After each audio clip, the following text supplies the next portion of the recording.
Deanna, what you doing? It's time to get ready and go. Man, I wish we were going to our next destination. Well, we gotta go home. Wonder what it's like to be full-time RVers. I don't want to go home.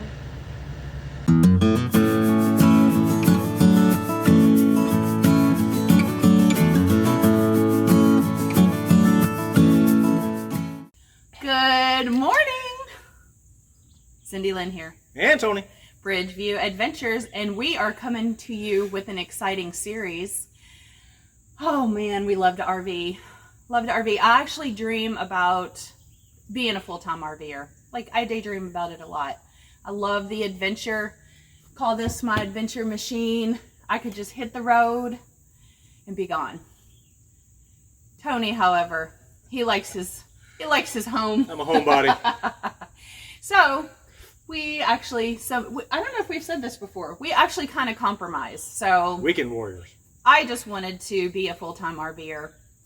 Tony wanted a home base or a home. So we decided to build a pole barn. And when we actually retire, hopefully in a few years, we are going to hit the road for probably 6 months at a time. So we're going to have the best of both worlds. Yep. We came up with that plan. So we compromised. Sometimes you just have to do that. So anyway, I wanted to find out what full-time RVing is like. So we called on our YouTube friends, DnSAdventures, to help us out.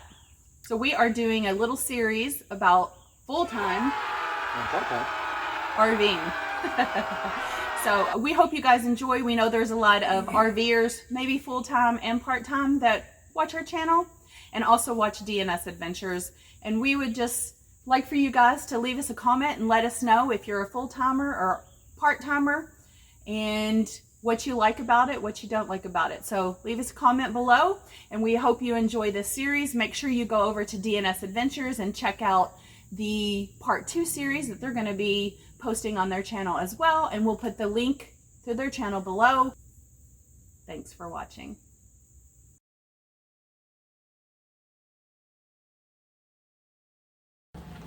Prep work. Is this the last load? Nope. Hey guys, Cindy Lynn here with Bridgeview Adventures. And Tony. And we are coming to you from one of our favorite parks in Indiana to bring you part of the series today with Weekend Warriors versus Full-Time RV. So one of our first topics is Prep work. So being part-timers has some advantages and disadvantages with the prep work going into the weekends. So one of the first things is just, I would say, some pros to being a weekend warrior for prepping would be that you can kind of plan ahead of time with what you need to take for your weekend trip, such as bathing suits to get in the creek. Right. If it's going to be a cold weekend, you can plan on cold weather, so you can plan warmer clothes. If it's going to be hotter and you know you're going to a beach or a lake or whatnot, you can bring more of that type of clothing, rather than trying to have all of that in your camper at one time, and more of a limited selection. And another pro would be, we can also kind of plan our groceries for the weekend too. A lot of times we do chip-ins when we're camping on the weekend, so we can plan for those chip-in dinners. We can also cook things at home and bring them in where we have more cooking space. Another pro would be the grocery stores. We kind of know them. We can stop on the way at the grocery store before we hit the campground as well, or bring the things that we just need for that weekend. So, now what about cons? I don't like that part. Having to load the camper every time we want to go somewhere. So we have to, in our case, we don't even have the camper at home. So we have to go get the camper, bring it back to a location. Thank goodness we can plug it in, at least get the refrigerator going. Yes. And then get it prepped, and then load out of all the stuff that needs to go into the camper. Yeah, because our camper's in storage, so this is only temporary, but it makes things way more difficult. So we do have to take things in and out of the camper quite a bit more by being weekend warriors. And then I think also a con would be that we have stuff in the camper that we don't always use, but we always keep it in there because we think we may use it someday. true. You know, a container full of games, and that we've never opened that container up since we've had it in there. Yeah. You know, we that's do true. carry. You know, we do carry a hammock with us. We've used it the past couple times, but just generally speaking, just Things we could do without for sure, but I think that's probably true with full timers as well. But that is a con for weekend warriors. We have a lot of stuff that we just, hey, we might need that next weekend, and we don't really want to carry that in and out, so we keep it full in our camper. But yeah, good point. Good points. in the different seasons for us, we don't move to a different warmer climate. So when the seasons come for us, we go to storage. So we have to take everything out of the camper, prep it, get it winterized, and get it prepped for storage for the non-camping season for us, because we're not on the road during that time. Yeah, the winterizing the camper is the worst part. We know the season's over, so. Yeah, that's it. But yeah. Okay, cool. Well, that's going to wrap it up for prep. Hi guys, this is Shane. And Deanna. And we're DnSAdventures. And today we're going to be talking to you about full-time versus part-time RVing. So the first topic is preparation. And in this category, we're going to be telling you kind of all the different things we have to prepare in our week-to-week lifestyle. So first thing is groceries. We pretty much buy our groceries on a week-to-week basis so that we keep our weight down, and because of lack of storage space. Besides just the lack of storage space, we try to keep things organized throughout the RV, since with the lack of storage space, you get a lack of organization. It kind of goes hand in hand. And with groceries, it kind of depends on the location. Sometimes we get groceries on our way to the location we're going to be camping at. Sometimes we have to, like this location we're at right now, we actually had to drive about 50 minutes to the nearest grocery store to get groceries for the week. Yeah. So it really depends where we're staying at, and sometimes we can leave Blaze in the RV if it's nice and cool. Sometimes one of us has to sit out in the truck If it's storming or yeah, something. anything that gives the dog anxiety, which is a very large list. We have to stay behind, and one of us goes in and does all the groceries, which is usually her. So the reason we go grocery shopping once a week is because we can't really go buy things in bulk like from Costco due to space constraints. So we try to just buy what we need, and that's all we really have room for. Yeah, and since we can't go to Costco and buy things in bulk, obviously groceries that you could buy in bulk, expenses might be a little bit higher in full-time RVing because you can't buy things in bulk to save a little bit of money. So another little topic within preparation is tear down and moving the RV. And unlike a part-time RV lifestyle, we don't have to take everything from the house and put it in an RV. Everything's already here, so we really just have to put things away in a manner that things don't fall apart as we're going down the road. And she's usually the one doing all the interior, so she's the mastermind of knowing where to put everything throughout the RV. And yeah, we had some mishaps the first few times. Yeah. Pots falling out of cabinets.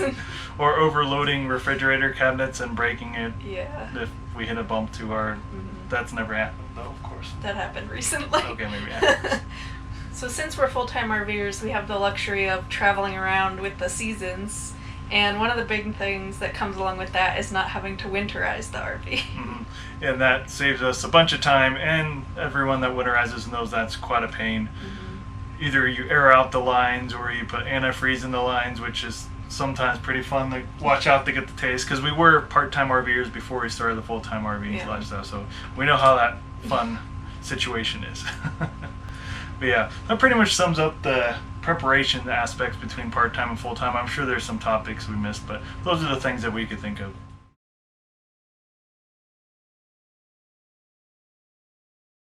Hey, Tony. Yeah. Need me to take over yet? No, I got about another hour in me. Drive time, fatigue, and maintenance.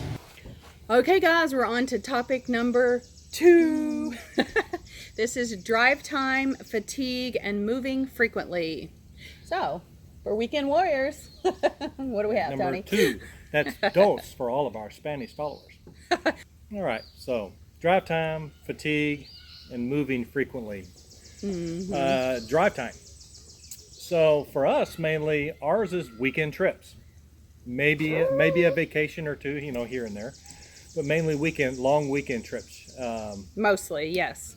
So a detriment for us is that we're trying to rush when we get off work so that we can get home and get everything final and thrown into the RV and then jump in it after a hard day's work. Your adrenaline's pumping because you get to go away for the weekend, you get to go camping, and when you start driving, going down the road, then you start coming off that adrenaline high, and it starts wearing on you. It's all right if it's only an hour or two, but anything further than that, if you start getting into a 4-hour trip or something of that sort, I mean, it's going to wear on you by the time you get there and then get set up and things of that sort.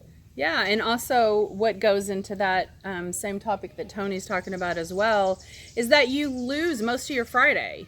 So with the drive time, if you're an hour away, you don't get to the campsite. We don't get off work till 5 o'clock. So you're driving until 7 o'clock at night, and then, by the time you get to the campsite, it's 8 or 9, and then you're ready to go to bed. So then you have, Saturday and... One full Saturday. Yeah. Then come Sunday morning, you got to pack up and go back the other way and go home again.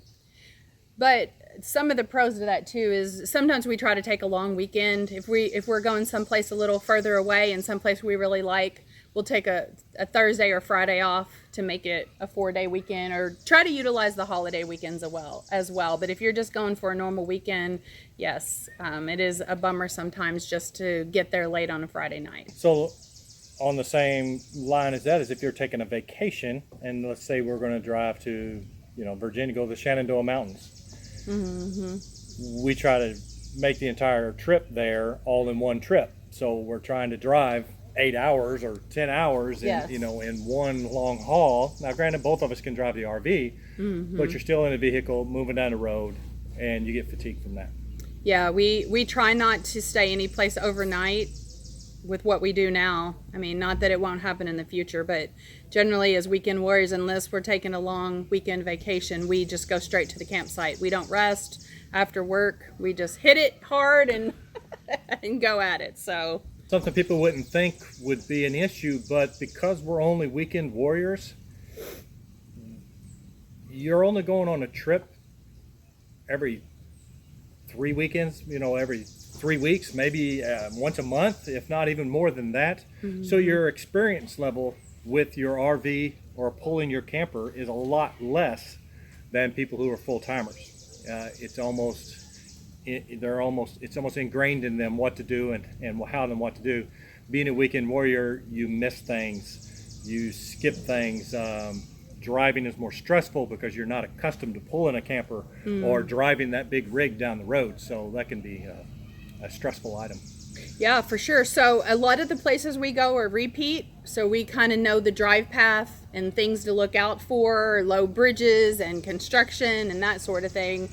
So we're not used to going to a lot of brand new locations where you don't really know the roads, know the area, the landscape. There's mountain ranges you have to drive over, that kind of stuff we don't have a ton of experience with a motorhome or even pulling a tow car, which we're going to have to get used to in the future if we ever go long term. But we did take a trip to see the eclipse, and on the way home we were not ready for traffic. The traffic, and the GPS redirected us on a very small road with our RV. VLT, very loud truck.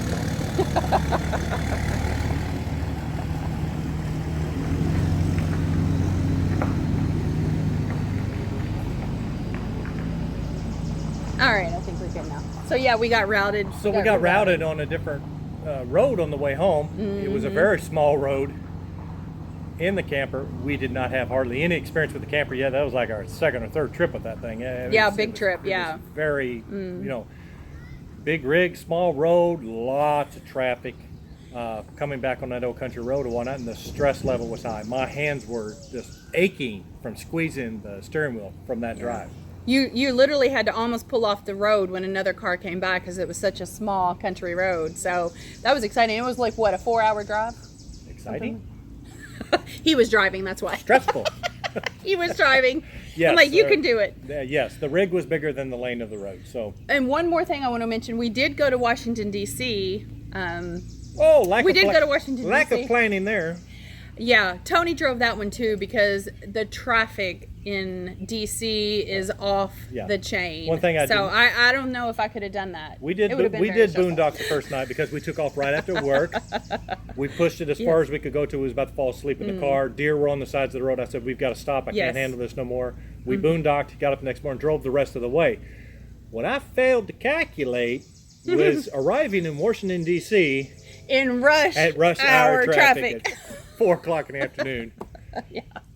Oh, wow. That was an experience. And no one will let you over. No. Like, we're in this motorhome. Luckily, ours is not huge, but still, trying to squeeze through traffic. And we had to get over like 4 lanes for one of our exit. I don't know how we Tony missed did an it. exit because nobody would let us over. He so managed. We missed it and had to go up. To On the way. Oh.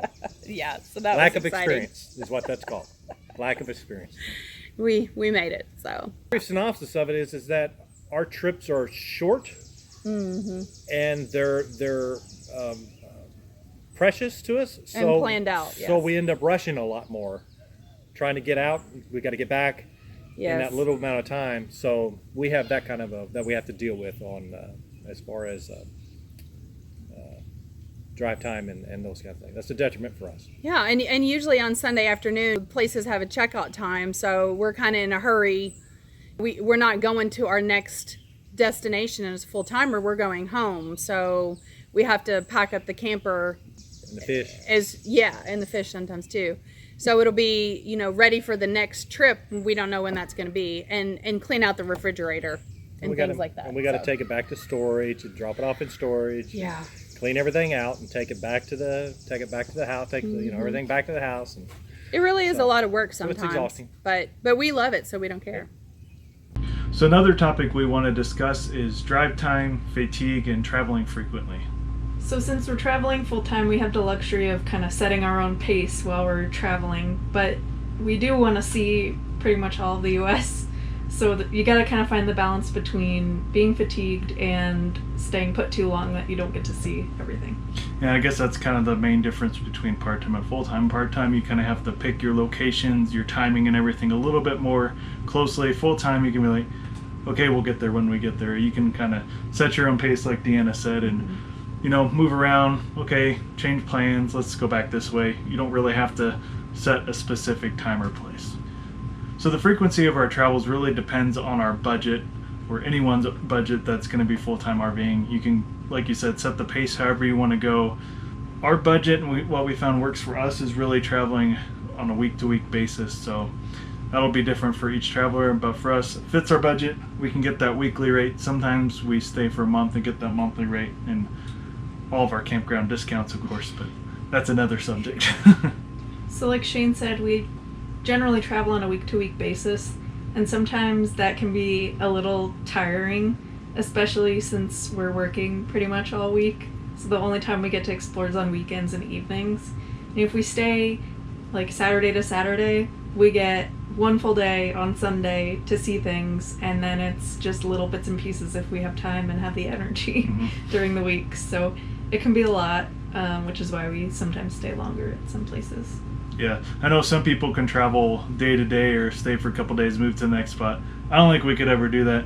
I think a week's not even enough for us to explore one area. Like, I feel like we're already moving pretty fast from location to location, so week to week is probably the fastest we'll do.